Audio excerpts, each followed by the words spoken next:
the funds from this appeal have two purposes, which from our perspective demonstrate response at different scales, acknowledging the strength of the diocese in Europe, both in our communities, are often very small communities of real hope and of gathering, whilst also acknowledging our real strength of ecumenical relationships with other churches that within Ukraine and neighbouring states are in a much better position to respond to us, and also value that ecumenical solidarity in times like this. So like Bishop Robert said, on the one hand, we've committed to contributing to larger relief and humanitarian efforts of the agencies of churches that the diocese has strong ecumenical relationships with and are better placed in terms of size and network to provide the effective immediate response in Ukraine and in some of the surrounding areas. And again, as Bishop Robert said, we've reached out to Caritas, and it's my great thanks to Bishop David, but also to Archbishop Ian Ernest and the staff of the Anglican Centre in Rome who facilitated this partnership to support two Catholic Caritas agencies that are operating in Ukraine at this time, Caritas Ukraine and Caritas SPES. So we're in conversations and have pledged to support their longer term 9-month operation within Ukraine, which is being supported by many groups from within Europe and around the world. And part of the reason why they're so well equipped to respond now is because of their long-standing work within Ukraine over many years. That means they're able to mobilise and use their existing centres for this response at this time. So both of these Caritas entities are seeking to help vulnerable Ukrainians meet their essential needs during this initial period so that they may live with dignity. They're doing this by ensuring that Ukrainians have access to necessary information, hygiene supplies, food and water whilst in transit. They're providing transportation services to help displaced families reach friends, families and service providers. You may not know this, I didn't until recently, but Ukraine has one of the largest caseloads of children who live in institutions, in state-run care centres in the world, and this is also an area that Caritas SPES has significant experience. They run a number of homes across Ukraine, and so they're ensuring the safe evacuation and protection of these children within the homes that they run and also within other state-led institutions, evacuating them to a fully equipped camp in Western Ukraine. Caritas are also providing accommodation for displaced Ukrainians, ensuring that they have safe, protected spaces to sleep, eat, wash. And finally, acutely aware of the psychological impacts, trauma and stress of displacement. They're providing child-friendly spaces, therapy for the children that I mentioned above who are in residential care, along with case management by trained social workers to support families' needs. Whilst I've kind of given you this list, I think one of the things that we're really confident in is the ability of Caritas to continue to respond proactively as things change and develop. And so whilst this is kind of what's being proposed at the moment, we do expect them to have the agility to kind of keep responding in the most effective and needed ways. So I think for us, it's a real blessing to be able to support their work in this. And I think that as we've engaged in conversations with Caritas, their holistic response is really impressive, as is the bravery and courage of their workers who are choosing to stay in Ukraine and work at this time. We also just see the benefits of working with an organisation like Caritas who have this set up in Ukraine, because as communication and access into the country could become more difficult in coming weeks and months, we know that they are well resourced, well networked within the country, but also with neighbouring entities. And so hope that even if things become more difficult, those will continue to be access routes that will allow the most vulnerable to be served. And finally, we're also aware of a number of other pieces of advocacy that are being done to ensure that services like that at Caritas are being done. So you might know that there are requirements for adult males in Ukraine to join the armed forces. And we know that the Pope, alongside other religious leaders, have been, such as Caritas, have been advocating to allow those that are working in humanitarian relief to continue that service in spite of the hostilities. As Bishop Robert said, we're also seeking to work alongside the Lutheran Church, which it has already been mentioned, feels very poignant and appropriate given that the diocese small congregation in Kyiv gathered in the Lutheran church building. And so we will be engaging in conversations with the Lutheran World Federation, or are already in conversations with them, to see how we might support their efforts in the modest way that we can. And once we have more information on that, we and Andrew will be sharing that further.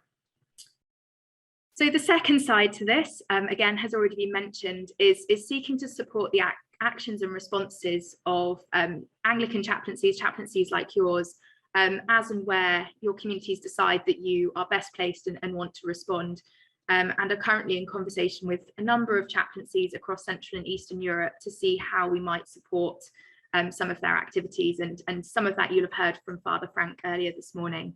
And Father Frank, I said it in an email today, I've been incredibly impressed by your leadership and your community and how you've mobilised and organised and planned in the last couple of weeks. I think it's been absolutely incredible to witness. So please take my encouragement and thanksgiving to you and your community for all that you're doing. And I look forward to us continuing to work together as we go forward. So for some of these engagements, it might be scaling up existing projects and social initiatives that chaplaincies already have.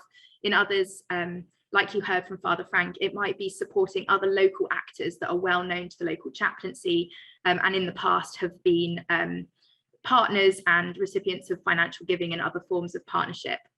And so, yeah, we're also looking to ensure that the funds raised in the appeal reaches some of those initiatives as well. I think as we kind of talk about this, we also know that we're acutely aware that we're currently in the third week of this conflict, and that needs feel immediate, but we also know that the impacts and the needs will continue to evolve into the weeks, months, and possibly years ahead. And so we're very aware that whilst there is a response now, this will need to be kind of kept up and supported in the medium to long term, and we're committed to doing that alongside the diocese. So as you've heard, this Bishop's Gent appeal is rather unique because as communities across the diocese in Europe, you're possibly giving into the fund and also in a position where you may be receiving funds for projects and initiatives. And that is because of this context of it being wider. And there's, you know, huge support, encouragement, prayers, engagement from within other dioceses of the Church of England and the broader Anglican Communion for the efforts that this diocese are already making to respond in whatever locally contextually way is appropriate in this time. So yeah, there's real support for the actions that are happening across the diocese. So just to kind of point out, the availability of funding is definitely not to create burdens or expectations, but an offer of support to enhance energies and efforts that might already exist. And we know that this isn't just going to be in the countries neighbouring Ukraine responding to displacement, but in the medium term as people settle across Europe, and that will also bring additional needs, which your communities might feel well placed to respond.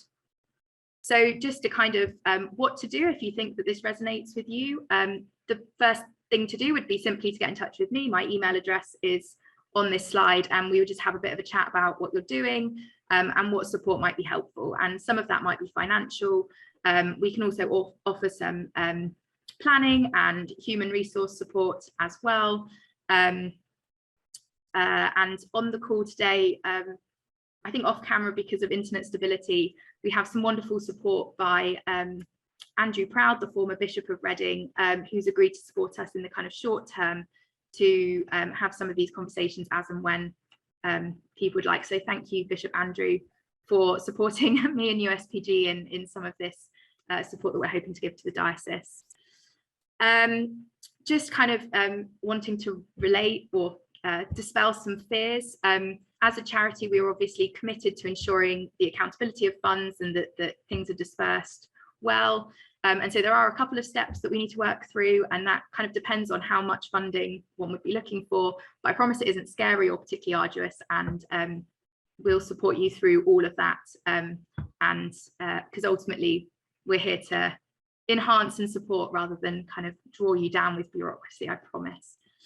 So finally, and this is kind of just to see if there is any interest, one of the things that we've been thinking about with the Anglican Alliance, where Rachel Carnegie's from, and her colleague Janice on the call has also been very helpful, is that if as a chaplaincy you're kind of very aware that there's a huge amount going on, but not quite sure exactly what your niche might be, or how you might start responding, but you kind of feel like there might be something to do, one of the things that we have been considering is possibly running an online session to kind of work out where to start, working through the kind of assets and resources, gifts, connections and networks that you might have, and maybe trying to work out how to form that into an action plan, which sometimes an action plan is about closing off doors as much as it is stepping into things as well.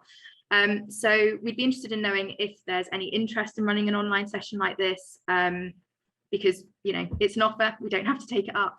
But if it is of interest, do drop me a line. Again, my email's on the slide, and we'll see what we can do.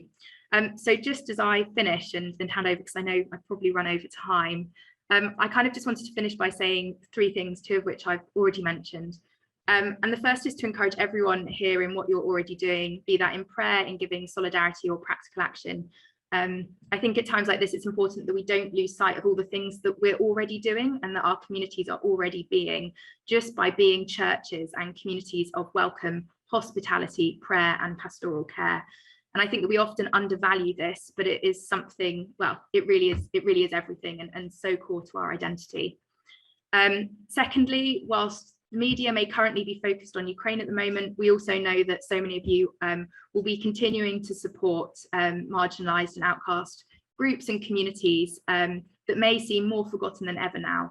So also wanting to, whilst this appeal obviously is kind of clearly focused to this new and emerging situation, I don't want to forget all of the kind of hardcore work that everyone is already doing for other groups, and you know, we're aware of that as well. And finally, I just wanted to re-emphasize how incredible it's been in the last couple of weeks alone to see the generosity and care that has been demonstrated among the geographically disparate chaplaincies across the diocese. We obviously don't wish this situation upon anyone, upon the people of Ukraine and Russia, and upon ourselves. But it's been incredibly heartening and hopeful to witness that at this time, the solidarity that is being shown